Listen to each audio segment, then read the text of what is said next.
Good morning बच्चों। हम लोग एक क्लास अभी हुआ है आपका इलेक्ट्रिक करंट का, और दूसरा क्लास है हम लोग न्यूमेरिकल किए थे 2-3 ठो। आज एक और 1-2 बताते हैं, फिर आगे बढ़ते हैं। ये भी क्वेश्चन बहुत अच्छा क्वेश्चन, देखिए ध्यान से। यहाँ पे है the amount of charge passing through cross section of wire is. Question में फिर से देखिए, the amount of charge passing through cross section of a wire is. दिया है क्यू का value Q equal to ATA square plus BT plus C। हमको equation दिया है चार्ज का as a function of time. Q बराबर ATA square plus BT plus C।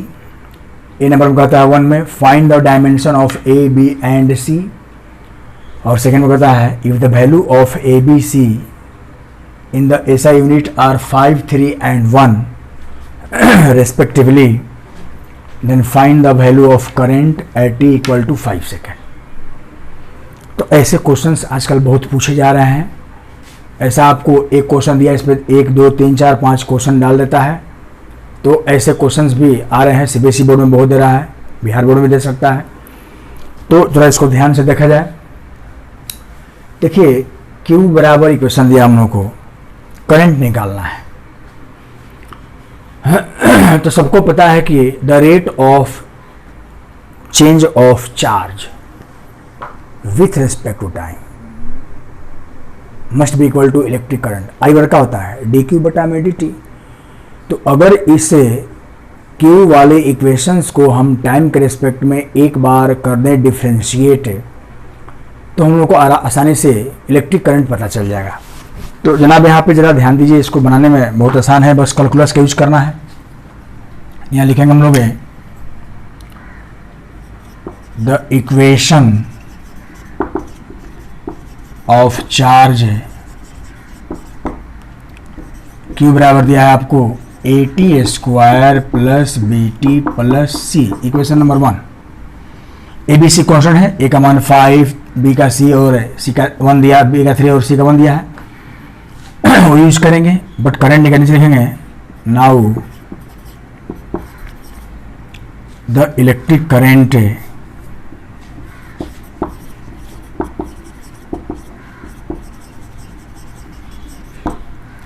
I बराबर होता है D बटा में dt ऑफ Q। चार्ज को हम लोग डिफ्रेंशिएट करते हैं, ये सबको पता है। यहाँ से आप लिख सकते हैं D बटा में dt ATA square plus BT plus C Q की जगह, और इसको डिफ्रेंशिएट कीजिए। यहाँ लिखेंगे हम लोग I must be equal to ATA square लिखेंगे यहाँ पे D बटा में dt ATA स्क्वायर D बटा में dt B times T D upon dt C। तो ये आपका बन जाएगा यहाँ से कितना, ये 280 हो जाएगा, ये बाहर निकल जाएगा तो इसका निकाल सकते हैं 280 प्लस B, T का 1 हो जाएगा और C का 0। तो ये आपका बन जाएगा सिंपली कितना, 280 प्लस B, ये हो गया I बराबर। इक्वेशन नंबर 2, इसमें सिंपली मैं कैलकुलस का यूज किया हूँ, वो भी डिफरेंशिएशन। और अब ये आपका वैल्यू आ गया यहाँ पे। तो कहता है कि find the dimension of A, B and C। तो ये तो हम लोग को डायमेंशन निकालना है, डायमेंशन निकालना हम जानते हैं, वो निकाल लेंगे। पहले हम इसका करंट निकाल लेते हैं, तो डायमेंशन निकाल लेंगे। अब आइज गड़ हो यहाँ से आप सारे वैल्यू बैठा करके पहले करंट निकाल लीजिए। अब सॉल्व करते करंट निकाल लेते हैं। यहाँ पे B का ही पहले निकालेंगे हम लोग। अब देखिए यहाँ पे हम लोग यहाँ चलते हैं, I must be equal to 2 into A का मान 5 है, और कहता है यहाँ पे B नंबर में कि find the value of ABC find the value of A, B and C in SI unit नहीं दिया हुआ है आपका, और कहता है find the value of electric current, ये करंट का मान निकालना है एट टी इक्वल टू कितना 5 सेकंड पे। तो यहाँ पे आप एक लाइन लिखिए, लिखेंगे यहाँ पे at T equal to 5 second, यहाँ लिखा जाएगा इलेक्ट्रिक करेंट कितना होगा, आई बराबर यहाँ से, तो ये आई का इक्वेशन आपका निकल जो उसमें वैल्यू बैठाइए 2 इंटू 5 और इंटू कितना सेकेंड है 5 प्लस बी का मान है तो 3 रख देंगे और सी तो 0 हो गया है 50 प्लस 3 53 एम्पियर। जो रिक्वायर्ड करंट हुआ हम लोग का आई इक्वल टू हो गया 53 एम्पियर। ये आपका सेकंड का इक्वेशन है, सेकंड क्वेश्चन का आंसर हो गया 53 एम्पियर। और ये 53 एम्पियर हम लोग का आया भी है यहाँ से, तो निकाले यहाँ से। अब देखिए रहा बात डायमेंशन निकालने का, जो पहला क्वेश्चन है। तो ऐसा याद होगा कि हम वेक्टर हम लोग पढ़े थे, तो मैंने कहा था जनाब कि ये चार्ज है तो Q बराबर AT स्क्वायर है प्लस BT है प्लस C है, 3 टर्म है और आपको तीनों का अलग अलग डायमेंशन निकालना है, A का भी, B का भी, C का भी।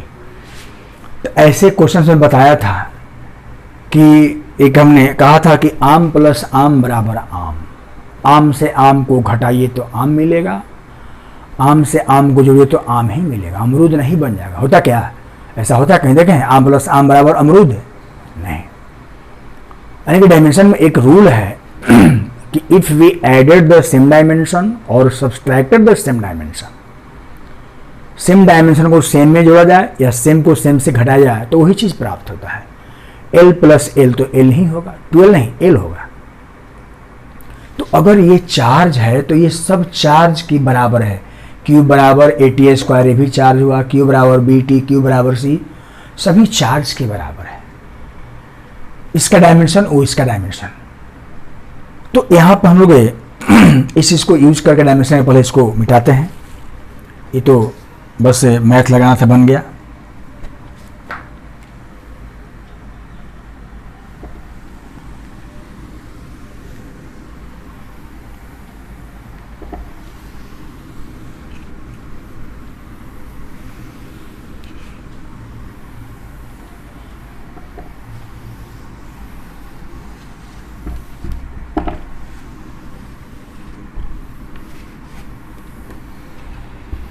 अभी फ़िलहाल जैसा न्यूज़ में लग रहा है कि अभी बिहार में लॉकडाउन कोचिंग के लिए उम्मीद कम ही रखिए, सितंबर में उम्मीद नहीं है।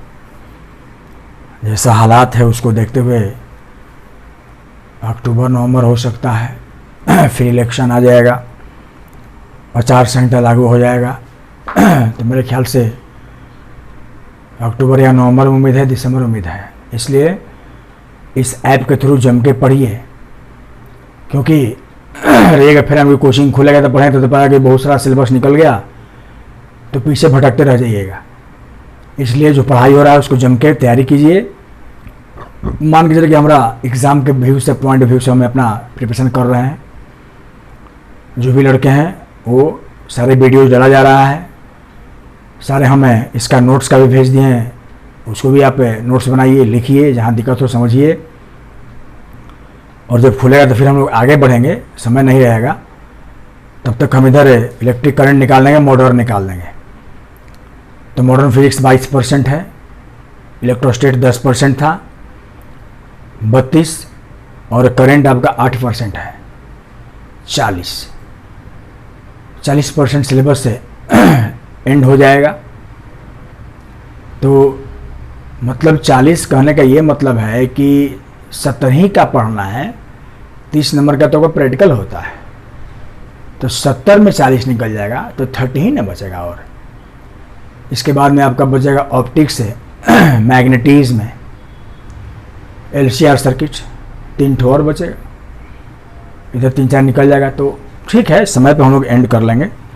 40% निकला, 30% बचेगा। तो हम लोग लगे हुए हैं कि जल्दी हो और फाउंडेशन बैच भी शुरू कर दिया गया है। बहुत लड़के जो जान पहचान के वो सब जुट गए हैं, क्योंकि वो भी घर बैठे क्या करेगा, जब तक बंद है तब तक तो कुछ ना कुछ सीखेगा, बेसिक पढ़ेगा, डायमेंशन निकल जाएगा, वेक्टर निकल जाएगा, लॉ ऑफ मोशन या काइनेमेटिक्स निकल जाएगा। तो मैं यही कह रहा था कि जो भी लड़के मैट्रिक 10th पास आउट हैं उसको बैठाओ नहीं, ऐप से जोड़ो और क्लास करें। अब देखिए हम लोग डायमेंशन की बात करते हैं, ये भी एक इम्पॉर्टेंट है। मैंने कहा था डायमेंशन में Q बराबर हर अलग निकालना है, A का, B का, C का। तो इसको लिखेंगे, ऐसे सिंपल लिखेंगे पहले, Q equal to AT square. यहाँ से A का डायमेंशन आया था क्या होगा, Q बटा में T स्क्वायर। और Q का तो सबको है क्या होता है, AT होता ही है। चार्ज का क्या होता है, कैपिटल A और T, क्योंकि Q बराबर होता है I इंटू टी, और I का एम्पियर है और टाइम है तो इसका कैपिटल T लिखे थे। तो AT हो गया और नीचे में T है तो T के पावर 2 हो जाएगा, एक T से T कर देगा, नीचे T बच जाएगा। तो ये कितना होगा, AT के पावर -1। देख लीजिए, एम्पियर AT के पावर -1 हो गया हम लोग का।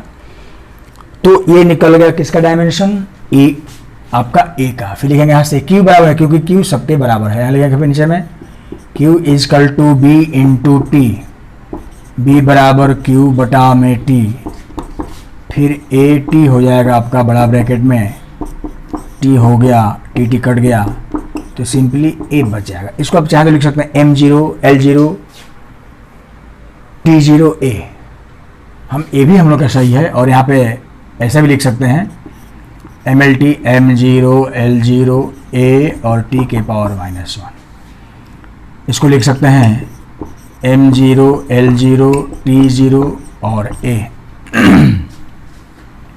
तीसरा है आपका Q बराबर C, वो डायरेक्ट C के बराबर ही है, यानी C इक्वल टू कितना होगा, AT डायरेक्ट हो जाएगा। या इसको लिख सकते हैं M0 L0 AT। तो एक बहुत अच्छा क्वेश्चन था जो पूछ सकता है, तो बहुत बच्चे नहीं बना पाते हैं। डायमेंशन भी आता है, कभी कभी पूछता है कि by using the Columbian force find the dimension of epsilon not. मैं बताया था शुरू में, ये सब एग्जाम में इंटर में पूछ देता है, तो थोड़ा सा अपना ध्यान रखिए, हर एंगल से स्ट्रॉन्ग रहिए। ये मत सोचिए डायमेंशन पढ़ लिए 11th तो 12 में, डायमेंशन तो कभी भी फिजिक्स में कहीं भी यूज होता है, पूछ सकता है क्वेश्चन। तो ये एक टाइप ऑफ क्वेश्चन रहा, ऐसा क्वेश्चन था जो मैंने बता दिया, और बहुत सारे क्वेश्चन से भेंट होगा। बट हम अभी अब चाहते हैं कि अभी क्वेश्चंस देंगे, बनाने के लिए देंगे हम, लेकिन हम अब आगे बढ़ते हैं आपके थ्योरेटिकल पार्ट में, जिसको बोलते हैं इलेक्ट्रोमोटिव फोर्स, EMF क्या है वो पढ़ाएंगे। तब पढ़ाएंगे वेरिंग करंट, और फिर पढ़ाएंगे आज हम लोग ड्रिफ्ट, वेलोसिटी, ये सब खत्म कर लेते हैं।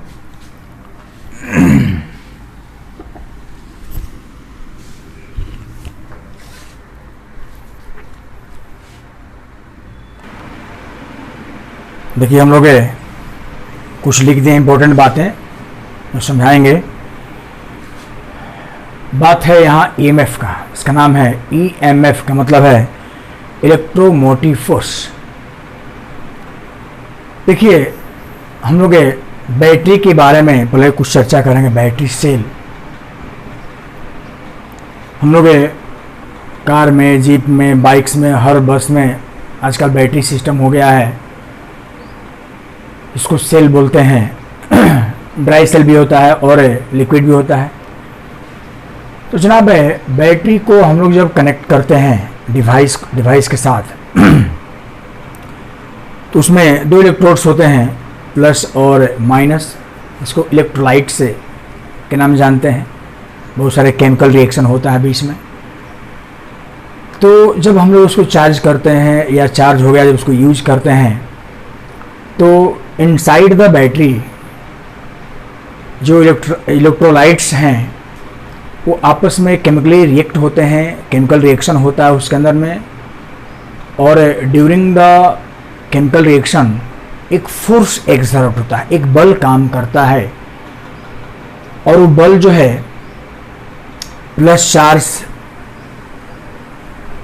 पे लगाता है, माइनस चार्ज पे लगाता है। जब प्लस चार्ज की ओर बल लगेगा तो मान लें कि वो पॉजिटिव इलेक्ट्रोड्स की तरफ हुआ, नेगेटिव लगा तो नेगेटिव इलेक्ट्रोड्स के बल लगाया। तो जनाब एक बैटरी के अंदर सोचिए कि एक पॉजिटिव प्लेट है, इलेक्ट्रोड्स है, दूसरा नेगेटिव है, तो प्लस से माइनस की ओर एक इलेक्ट्रिक फील्ड सेटअप कर जाता होगा। बताया था इलेक्ट्रिक फील्ड डायरेक्शन का होता है, प्लस से माइनस होता है। तो जब इलेक्ट्रिक फील्ड हो गया, उसमें चार्ज हो गया, तो एक फोर्स भी लगाएगा। तो कितना होगा, F बराबर Q इंटू ई, इलेक्ट्रॉन है तो वो इलेक्ट्रिक फील्ड डायरेक्शन के प्लस ले माइनस की ओर है, तो नेगेटिव की ओर एक फोर्स काम करेगा जो प्लस के अलोंग फोर्स के ठीक उल्टा डायरेक्शन में है। यहाँ पर हम माने हैं कि बैटरी है, देखिए समझिए, ये आपका बैटरी है, बड़ा वाला दिखा दिया प्लस को, छोटा वाला माइनस को दिखा दिया गया, इसका नाम ए दिया, इसका नाम बी दिया। अब ये ए और नाम ए और बी से इसको पुकारा जा रहा है, दोनों इलेक्ट्रोड्स को। अब देखिए जनाब यहाँ पे इलेक्ट्रिक फील्ड सेटअप होता है प्लस ले माइनस की ओर। जब ये केमिकली रिएक्ट करता है due to certain chemical reaction a force exert on charge, तो इसके अंदर में एक बल काम करता है। जो बल लगा गया प्लस की ओर उसको Fp दिखाया गया, प्रोटॉन मान लिया, जो माइनस की ओर उसको इलेक्ट्रॉन माना, फोर्स ऑन इलेक्ट्रॉन। लेकिन इलेक्ट्रिक फील्ड का एक्शन जो है वो नेगेटिव की ओर है, क्योंकि इलेक्ट्रिक फील्ड प्लस ले माइनस होता है। तो जब इलेक्ट्रिक फील्ड यहाँ पे सेटअप कर गया, चार्ज भी है, इलेक्ट्रॉन है, तो एक बल लगाएगा, और बल कितना होता है, बराबर Q इंटू ई होता है, Fe बराबर QE होता है, सबको पता है। तो इधर बल दोनों तरफ लग रहा है प्लस माइनस चार्ज पे, बट प्लस उस माइनस उस चार्ज ही है। तो मान लीजिए ऐसा सर्टेन स्टेडी स्टेट जब रीच कर जाता है, उस स्टेट में पहुंचता है, तो कह सकते हैं कि दोनों बल आपस में बराबर है, इक्वल है, क्योंकि दोनों चार्ज ही तो है। चलिए एक प्लस एक माइनस है, बट मैग्नीट्यूड में कहें कि both are the charge, same charge है। तो एट स्टेडी स्टेट Fp बराबर Fe, प्रोटॉन पे जो बल लगता है इलेक्ट्रॉन के बल के दोनों आपस में बराबर हो जाता है। और तब हम लोग इसको आगे बढ़ते हैं। यहाँ पे देखिए कुछ वर्क भी होता है, जैसे देखिए ये तो बैटरी के बारे में चर्चा किया। अब यही बैटरी जो है आपका सेल जो, इसको हम लोग ई से दिखाते हैं, या इसको हम लोग पोटेंशियल डिफरेंस भी कहते हैं। दो के बीच में डिफरेंसेस, दो टर्म के बीच में पोटेंशियल डिफरेंस होता है, तो इसी को ईएमएफ कहते हैं, इसको इलेक्ट्रोमोटिव फोर्स कहते हैं। ईएमएफ एक बल नहीं है, एक सोर्स है जो चार्ज को क्या करता है, कैरी आउट कराता है। कहाँ से भाई, तो लो पोटेंशियल एनर्जी से हाई पोटेंशियल एनर्जी की ओर ये उसको कैरी आउट करने का काम करता है। तो ये जो है एक पुशिंग करता है, पुल करता है या पुश करता है, उससे आयन्स को या इलेक्ट्रॉन्स को लो पोटेंशियल एनर्जी से हाई पोटेंशियल एनर्जी की ओर कैरी आउट होने के लिए। तो इलेक्ट्रोमोटिव फोर्स को हम लोग जस्ट सेल के इक्विवेलेंट मानते हैं। कभी हम लोग इसको बैटरी के जगह पे ईएमएफ मान के काम करते हैं कि ये खुद वोल्टेज पोटेंशियल के बराबर होता है। तो जनाब यहाँ पे समझिए इस बात को, हम प्रूफ कर देंगे कि पोटेंशियल जो है वो ईएमएफ के बराबर है। किस तरह से, देखिए इसके बीच में बल लग रहा है, पोटेंशियल डिफरेंस भी है, चार्ज भी है, तो कुछ वर्क होगा। वर्क क्या होता है, फोर्स इनटू डिस्प्लेसमेंट होगा। दोनों इलेक्ट्रोड्स के बीच का दूरी को डी मान लिया, स्मॉल डी मान लिया, तो बल लग रहा है एफ का, एफ बराबर यहाँ पे जो आपका वर्क होगा force into displacement, F into यहाँ पे डी हो जाएगा। तो वर्क जब हम लोग फोर्स निकाल लेंगे, वर्क निकाल लेंगे, तो यहाँ पे आप समझते हैं कि वर्क इक्वल टू होता है पोटेंशियल इनटू चार्ज भी होता है। बताया था मैंने, इसके पहले पढ़ाए थे पोटेंशियल में कि ऑर्डर का होता है पोटेंशियल इनटू चार्ज। तो वहाँ से और यहाँ दोनों वर्क को हम लोग बराबर कर देंगे, एफ इंटू डी बराबर कितना, क्यू इंटू वी कर देंगे, वहाँ से कुछ टर्म निकाल लेंगे। तो यहाँ पे समझिए कि जो ईएमएफ है वो एक बल नहीं है, वो एक सोर्स है जो यूनिट पॉजिटिव चार्ज को या चार्ज को जो है आपको कैरी आउट करने का काम करता है। अब चार्ज है वो आयन्स के रूप में हो, इलेक्ट्रॉन्स के रूप में है, जिसको लो पोटेंशियल एनर्जी से हाई पोटेंशियल एनर्जी की ओर कैरी आउट करने का काम करता है। उसी का नाम है इलेक्ट्रोमोटिव फोर्स, इसको ईएमएफ कहते हैं। तो यहाँ पे लिख दिए हैं कुछ हम बातें आपको समझा दी है, निष्कर्ष उसका पढ़ रहे हैं। A battery is a device which maintains the potential difference between its two terminal A and B. Battery एक ऐसा यंत्र है, एक ऐसा डिवाइस है जो दो इलेक्ट्रोड्स के बीच में पोटेंशियल डिफरेंस को मेंटेन करता है, प्लस और माइनस इलेक्ट्रोड्स के बीच में, वही बताया गया है।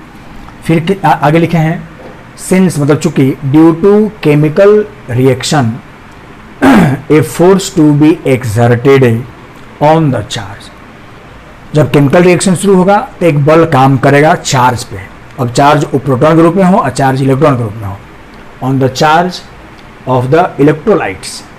दिस फोर्स डिराइव मतलब उसको पुश करना, पुल करना। दिस फोर्स डिराइव है पॉजिटिव चार्जेज टूवर्ड्स टर्मिनल ए की ओर प्लस को, इसको एफ कहा गया, एफ पी कहा गया, एंड नेगेटिव चार्जेज है टूवर्ड्स टर्मिनल बी, उस फोर्स को एफ ई कहा गया, force on electron, force on proton. अब आगे है जनाब है where F P be the force on positive charge and F E be the force on negative charge, दोनों को दिखा दिया गया है।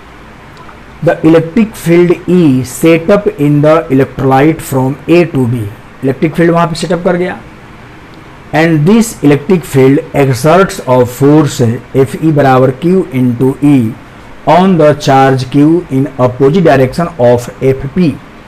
ये जो बल काम कर रहा है वो ठीक इसके विपरीत है, ये है लेफ्ट तो ये है राइट। तो ये बात समझ, क्योंकि इलेक्ट्रिक फील्ड के चलते हो रहा है। तब यहाँ पे स्टेडी स्टेट मतलब चार्ज हर जगह बराबर हो जाता है, तो उस केस में दोनों बल आपस में इक्वल हो जाते हैं, यानी कि एफ ई इन स्टेडी स्टेट एफ पी बराबर एफ ई, दोनों आपस में सेम हम लोग यहाँ पे दिखा सकते हैं। अब देखिए जो फोर्स लग रहा है पॉजिटिव चार्ज पे, तो वो फोर्स के चलते हम लोग कुछ वर्क निकाल सकते हैं, वर्क निकाल सकते हैं। तो वर्क बराबर लिखेंगे यहाँ पे हम लोग है। तो देखिए इसमें हम लोग जो है इसका वर्क के बारे में बताया था, वर्क निकालते हैं। तो यहाँ देखिए मैंने लिखा फिर now the work done during the displacement of charge Q from B to A। अब देखिए मैंने बोला कि दोनों के बीच का दूरी D है, प्लस की ओर फोर्स FP लग रहा है, माइनस की ओर FE लग रहा है। FE क्यों लगा? Due to electric field. जब किसी इलेक्ट्रिक फील्ड में कोई चार्ज रहेगा तो फोर्स का होता है बराबर Q इंटू E होता है, बता चुके पहले। लेकिन जनाब है चार्ज प्लस चार्ज की ओर जो फोर्स Fe लग रहा है, तो वो चार्ज को नेगेटिव से पॉजिटिव तक लाने में ये कुछ वर्क करता है। बल लगेगा, डी विस्थापन होगा तो वर्क होगा। तो वर्क क्या होगा? यहाँ लिखा गया है कि the work done during the displacement of charge Q from B to A का वर्क बराबर फोर्स इंटू डिस्प्लेसमेंट। इधर फोर्स ये लगा और दूरी तय किया कितना D, तो FP इंटू D हो गया। ये ध्यान देकर समझिए, D is the distance between A and B। अब देखिए now the work done per unit charge, work done per unit charge is called the EMF। यहाँ पे जो है अभी मैंने कहा कि वर्क बराबर क्या होता है? Potential into charge. मैंने पढ़ाया था पोटेंशियल में वर्क होता है V इंटू क्यू, तो V क्या होगा? W बटा में Q, और यही भी जो पोटेंशियल यही तो EMF आपका है। तो हम प्रूफ करके लास्ट में दिखा देंगे। तो मैं यहाँ पे लिख सकता हूँ कि work done per unit charge is called EMF। ये EMF का सिंबल है, ऐसे लिखते हैं, इसको घसट के लिखते हैं ऐसे, देखिए ऐसे, इसको बोलते हैं इलेक्ट्रोमोटिव फोर्स। ये सिंबल समझिए ध्यान से। तो EMF क्या हो गया? वर्क बटा में work per unit charge W by Q। Work यहाँ से निकाले हैं FP इंटू D और बटा में Q। इक्वेशन 3 मान लिया।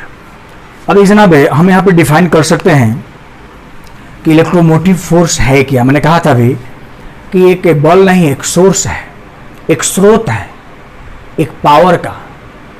और ये करता क्या है कि यूनिट पॉजिटिव चार्ज को ये कैरी आउट करता है। ये आयन्स हो चाहे इलेक्ट्रॉन्स को पुशिंग करता है कि आप यहाँ से वहाँ तक चल जाओ, लेकिन कहाँ से कहाँ, लो से हाई की ओर, न कि हाई से लो की ओर, ये ध्यान रखिए। तो यहाँ पर मैं लिख दिया हूँ electromotive force is a source, मतलब स्रोत, is defined as the work done by the source in taking a unit positive charge from lower to the higher potential। Electromotive force एक सोर्स है जो वर्क करता है, कार्य करता है इकाई चार्ज को लो पोटेंशियल से हाई पोटेंशियल तक कैरी आउट करने के लिए। या कह सकते हैं आप इसको कि electromotive force is the source by which the charge must be carried out through the closed circuit। ये पूरा बैटरी से जुटा है और नेगेटिव चला, नेगेटिव चल के प्लस तक पहुंचा दिया पूरे सर्किट के, क्लोज सर्किट के तहत है, तो that is called the electromotive force. तो ये भी आप समझिए इस बात को, यहाँ पर लिख दिया गया है। अब लिखें आगे में, now if two terminals of battery are not connected. अब देखिए ये बैटरी आपका है, अगर ये कोई बाहरी सोर्स ले नहीं जुटा हुआ है, अब मान लीजिए इसको जोड़ेंगे कोई दूसरा सेल से, तब ना इसमें और चार्ज की मात्रा बढ़ जाएगी, फोर्स जो है ये दोनों आपस में कुछ और अनबैलेंस हो जाएगा। बट अभी प्रेजेंट में जब इसको कोई बाहरी सोर्स ले नहीं जोड़े हैं, तो उस केस में जो बोला था स्टेडी स्टेट में एफ पी एफ ई के बराबर हो जाएगा, दोनों बल आपस में बराबर हो जाएगा। तो यहाँ पर लिखा गया जनाब, if two terminal of battery are not connected externally then Fp बराबर Fe, और ये Fe किसके, Q इंटू E के बराबर था जो दिखा चुके थे। अब देखिए इसमें क्या करना है, इसमें अगर D से गुना कर रखा ये वर्क हो जाएगा, Fp इंटू डी, ये बराबर है तो Fe इंटू डी और QE इंटू डी, इसको D से गुना कर D कट कर देंगे तो ये बराबर ये लाइन आ जाएगा, और D गुना करने कोई फर्क नहीं पड़ने वाला है, कुछ लाने के लिए हमें कुछ जोड़ घटाव करना पड़ता है। अब देखिए वर्क बराबर वर्क बराबर, देखिए वर्क कैसे, यहाँ Q को बाहर कर लिया, E into D is the potential, पढ़ाए थे इलेक्ट्रोस्टेट में कैपेसिटर में, V बराबर E into D, electric field दो प्लेट के बीच का दूरी अगर डी है तो क्या होगा, पोटेंशियल होगा। तो ये E इंटू डी V बन गया, Q इंटू V हो गया जनाब, यहाँ से देख लीजिए, यानी कि एफ पी डी बराबर Q इंटू V, जहाँ भी क्या है, where V is the potential.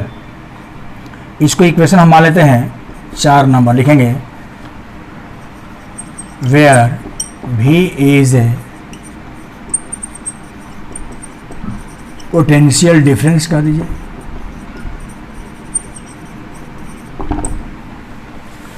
अब हमको प्रूव करना है कि किस तरह से इलेक्ट्रोमोटिव फोर्स V के बराबर है, कैसे होगा यहाँ पे। अब देखिए EMF ये है, वर्क यहाँ पे है और ये वर्क यही है, यही वर्क किसके बराबर है यहाँ पे, Q इंटू V के बराबर, देख रहे हैं। तो हम लोग यहाँ पे लिख सकते हैं, लिखेंगे लिखेंगे नाउ, लिखेंगे नाउ EMF है E बराबर वर्क बटा में चार्ज, वर्क निकाले हैं यहाँ पे Q इंटू V और बटा में Q, ये कट जाएगा, क्या बचेगा, V बचेगा, यानी EMF का किसके बराबर हो गया, V के। देयरफॉर लिखेंगे EMF is equal to V, यानी कि इलेक्ट्रोमोटिव फोर्स जो है खुद पोटेंशियल डिफरेंस के बराबर होता है। और ये हम लोग कभी कभी उस बैटरी के जगह पे EMF का भी यूज कर सकते हैं। इसका यूनिट होता है वोल्ट होता है, जो इसका होगा उसका उपयोग है। यहाँ लिखेंगे नीचे में SI unit of EMF is volt. तो अब ये समझिए जनाब कि EMF भी एक बैटरी के जैसा ट्रीट करेंगे और वो EMF पोटेंशियल डिफरेंस के जस्ट इक्विवेलेंट होता है, बराबर होता है। दिस इज द, यही रहा आपका इलेक्ट्रोमोटिव फोर्स। जो मैं ये हुआ देखिए, एक तो हम चाहते एक पेज में खाली थ्योरी लेके समझाते, बट ये आपका एक कैलकुलेटिंग रूप में बड़ा इंपॉर्टेंट चीज़ मैंने समझा दिया, बहुत इंपॉर्टेंट ये है। और हम लोग अब जो है पढ़ेंगे टाइप्स ऑफ करंट, 3 प्रकार का, वेरिंग करंट और स्टेडी करंट और अल्टरनेटिंग करंट। तब आते हैं हम लोग ड्रिफ्ट वेलोसिटी पे, तो लिखेंगे टाइप्स ऑफ करंट।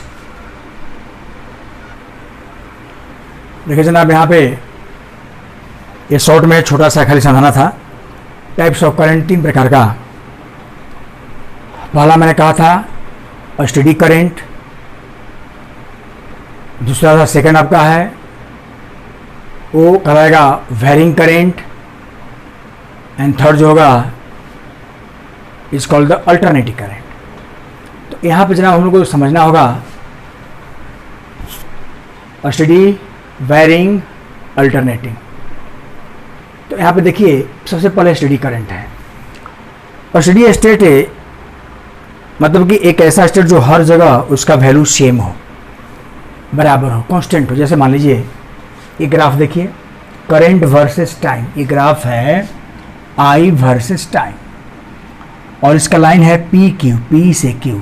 अब देखिए समझिए कि हम पी पॉइंट पे रहें, यहाँ रहें, यहाँ रहें, यहाँ रहें, यहाँ तक। इसके इस लाइन के हर पॉइंट पे अगर मैं पूछूं कि करंट क्या होगा तो आप बोलो एक कांस्टेंट होगा, क्योंकि ये अगर यहाँ पे 2 एम्पियर है तो 2 2 2 2 2 2, क्योंकि टाइम के पैरेलल है। तो ये ग्राफ बताया गया है that is the steady state. एक ऐसा स्टेट इससे ग्राफ का जो बिल्कुल कांस्टेंट हो। देखिए ध्यानपूर्वक है, जिसमें कोई परिवर्तन है, कोई चीज़ें नहीं। चेंज कब होगा? जब ऊपर बढ़ता, ऐसे आता, ऐसे ऐसे घटता, तब ना कुछ नहीं करता, कुछ डिक्रीज करता। बट वैसा नहीं है, बिल्कुल कॉन्स्टेंटली है। तो इसको दिखाया गया है कि ये एक स्टेडी स्टेट है। तो सिंपली इसका डेफिनेशन लिखना है, इसमें कुछ है नहीं।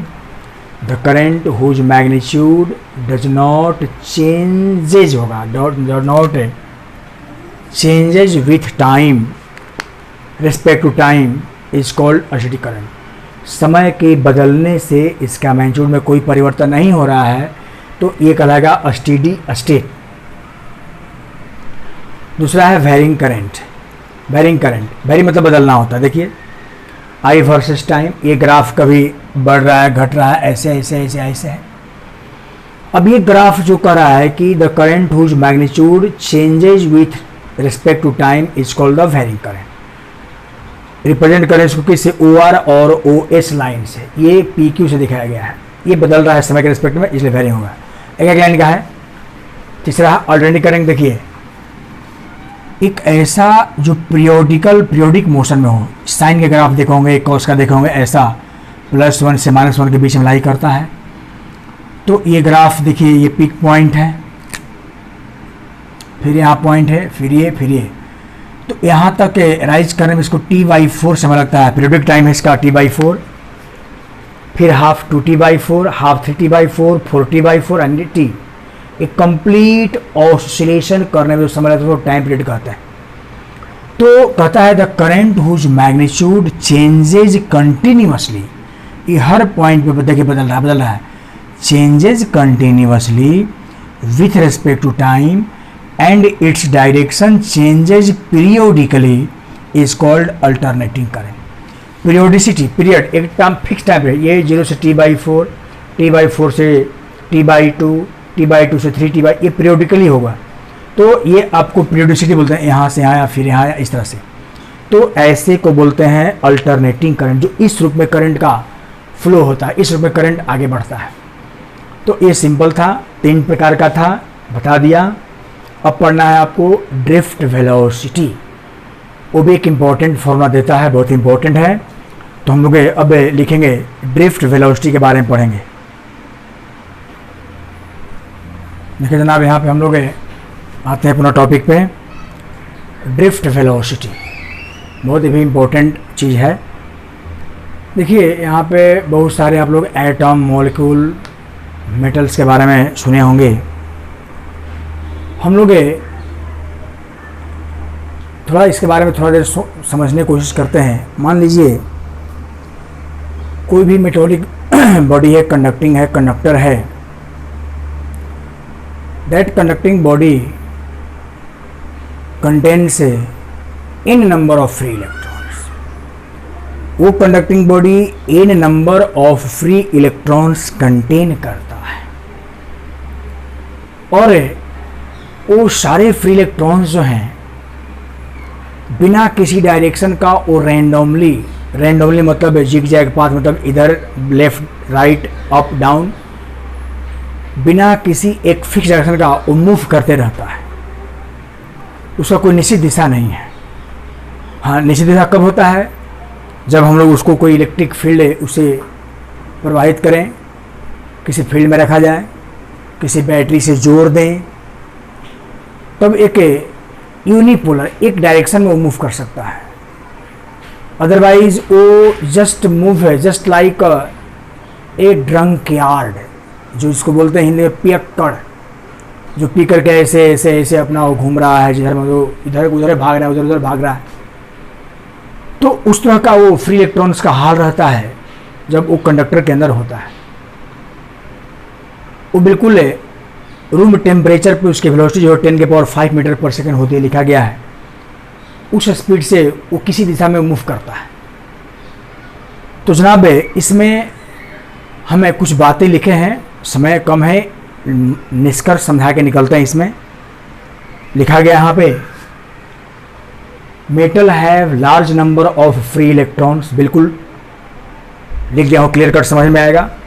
एनी मेटल, कोई भी मेटल है जो बहुत in number of free electrons contain करता है, नियरली 10⁻28 पर क्यूबिक मीटर। एक क्यूबिक मीटर में 10⁻28 इलेक्ट्रॉन्स को कंटेन करता है। फिर है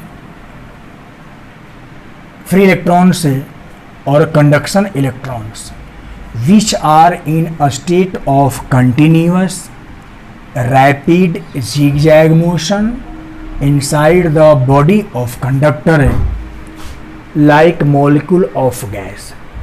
यहाँ सिंपल का नाम है कि वो कंडक्टर जो है 10⁻28 पर क्यूबिक मीटर के अंदर नियरली इतने इलेक्ट्रॉन्स से रहते हैं। अब सोचिए कि उससे मीटर के अंदर कितने इलेक्ट्रॉन्स होंगे, वो सब के सब रैपिड फास्ट zigzag मोशन, इधर उधर जिधर तिधर वो मूवमेंट होता है, उसका कोई फिक्स डायरेक्शन नहीं है। तो जनाब यहाँ पे कर सकते हैं हम लोग, आगे लिखे हैं eight room temperature. Room temperature लगभग अप्रॉक्स हम लोग मानते हैं 25 डिग्री सेल्सियस, 30 डिग्री सेल्सियस। तो यहाँ पे लिखा गया है, मैं लिखा हूँ यहाँ पे, at room temperature they move with velocity 10⁵ metre per second and this velocity are distributed randomly in all direction. उस सारे के सारे फ्री इलेक्ट्रॉन्स इस वेग से हर दिशा में मूव करते रहते हैं zigzag पाथ में, कोई सर्टेन फिक्स डायरेक्शन उसका नहीं है अपना। तो जनाब आगे है, on the average the number of electrons travelling in any direction will be equal to बराबर यहाँ पे है number of electrons travelling in opposite direction.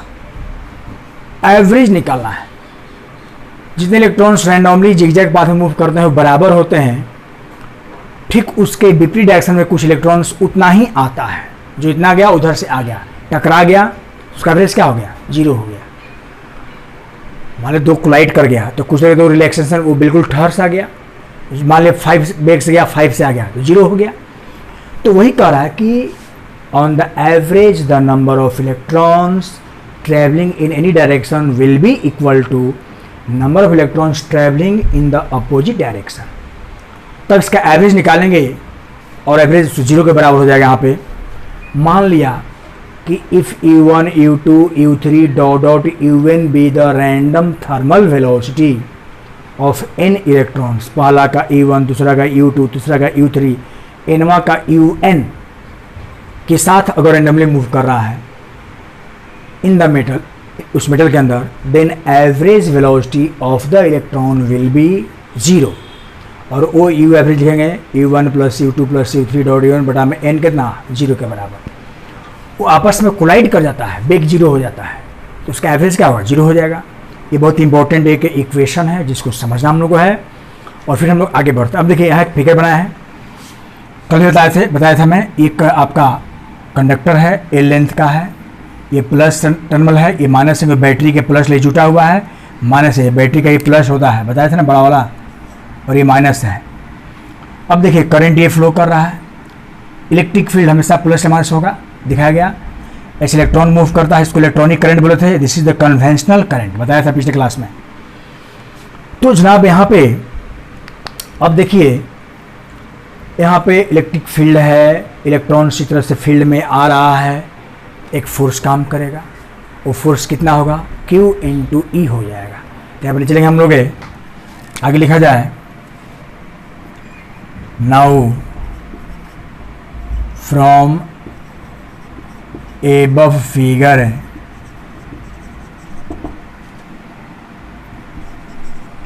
the electric field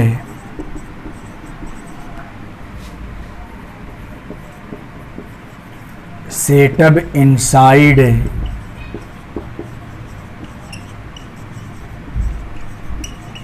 the conductor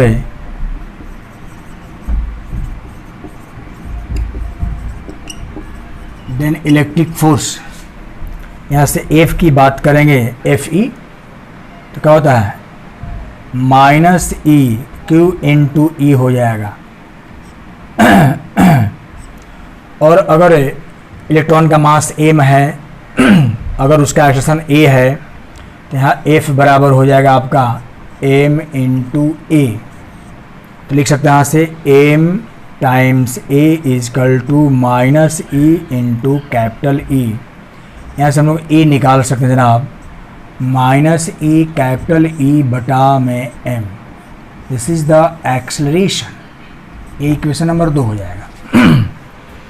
माने इस a के साथ वो एक्सेलरेट कर रहा है, आगे बढ़ रहा है, तो ये कराएगा उसका एक्सेलरेशन। अब देखिए, इलेक्ट्रिक फील्ड है, इसका लेंथ L है, तो इसका पोटेंशियल भी कुछ होगा। लिखेंगे नीचे में, नाउ द पोटेंशियल का V बराबर E इंटू डी, यानी E इंटू एल होता है। यहाँ से देख लीजिए V बराबर E इंटू एल, यहाँ से हम लोग E निकाले, इलेक्ट्रिक फील्ड कितना होगा, E बराबर V बटा में L। तो ये सब इक्वेशंस निकालना है, निकाल कर फिर लोग आगे बढ़ना है इसमें। फिर आगे हम लोग इसमें देखेंगे, इसको मिटाते हैं। अब समझिए जनाब, यहाँ पे फिर आगे थोड़ा सा लंबी है इसका थ्योरेटिकल पार्ट, हम लोग इसको थोड़ा देखेंगे ध्यान से, तो हम लोग जल्दी समझेंगे इसको। देखिए लिखें यहाँ पे, hence the drift velocity is defined as the average velocity with which the free electrons get drifted towards the positive end of the conductor under the influence of an external electric field। जब conductor में electric field में दिखाया था, तो अब electron जो क्या होगा, वो इलेक्ट्रॉन ठीक फील्ड के विपरीत दिशा में ड्रिफ्टेड हो रहा है, एक दिशा में जा रहा है एक साथ है, तो सारे इलेक्ट्रॉन्स का एवरेज जो इलेक्ट्रिक फील्ड के विपरीत डायरेक्शन में ड्रिफ्ट कर रहा है, that is called the drift velocity.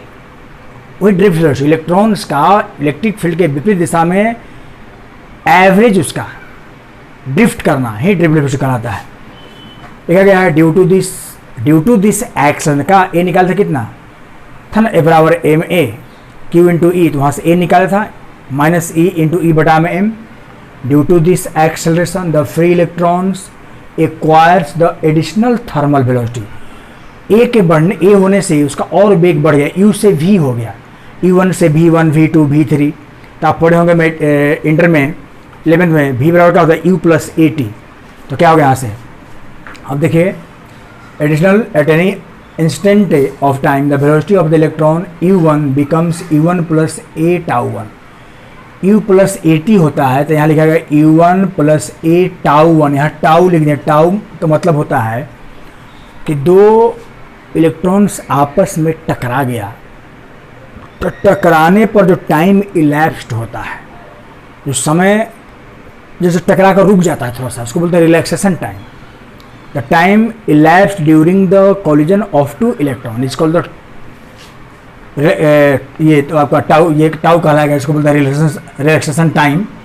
U1 plus a tau 1 where tau 1 is time elapsed during the collision of ion oblique atom of conductor. जब दो आयन टकरा करके थोड़ा देर रुक जाता है, वही टाइम को हम लोग टाउ से दिखा रहे हैं। ये टाउ 1, पहला के लिए टाउ 1, दूसरा का टाउ 2, तीसरा का टाउ 3, n का टाउ n टाइम हो जाएगा।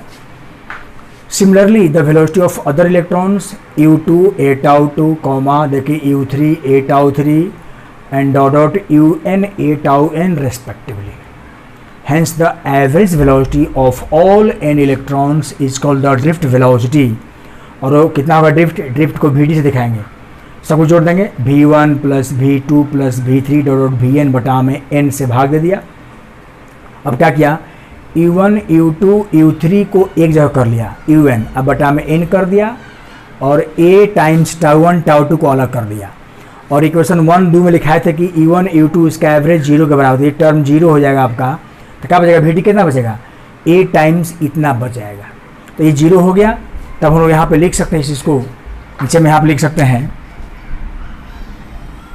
कि देयरफॉर ड्रिफ्ट वेलोसिटी vd जो आपका हो जाएगा जनाब है, हो जाएगा a times tau 1 plus tau 2 plus dot plus tau n whole बटा में n, और इसको टाउ बोलेंगे, इस जगह vd बराबर a टाइम्स टाउ,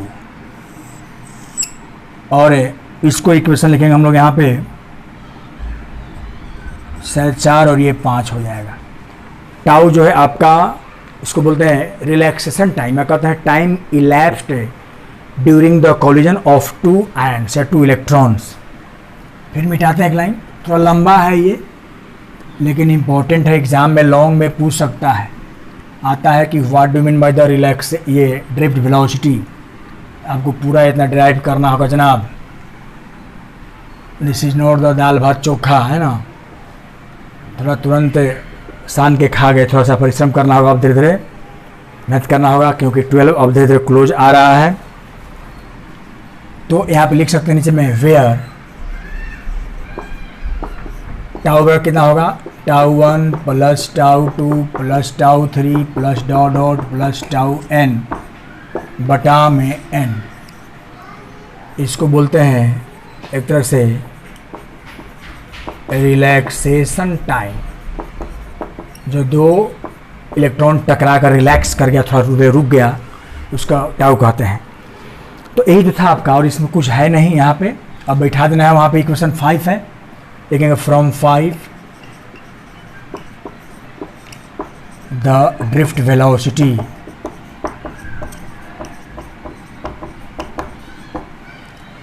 आज का थोड़ा वीडियो लंबा हो जाएगा। ए का मान था माइनस ई कैपिटल ई बटा में m और into tau 6 number. This is the important formula of the drift velocity. तो आज हम लोग यहीं तक करके रोकते हैं और फिर आगे बढ़ेंगे अगले क्लास में। इसको रिवाइज कीजिए, याद कीजिए, तब सबसे बड़ा काम होगा। पढ़ना तो है ही है, बट याद कीजिएगा आप लोग, तो आप लोग एग्जाम में फ़ायदा होगा।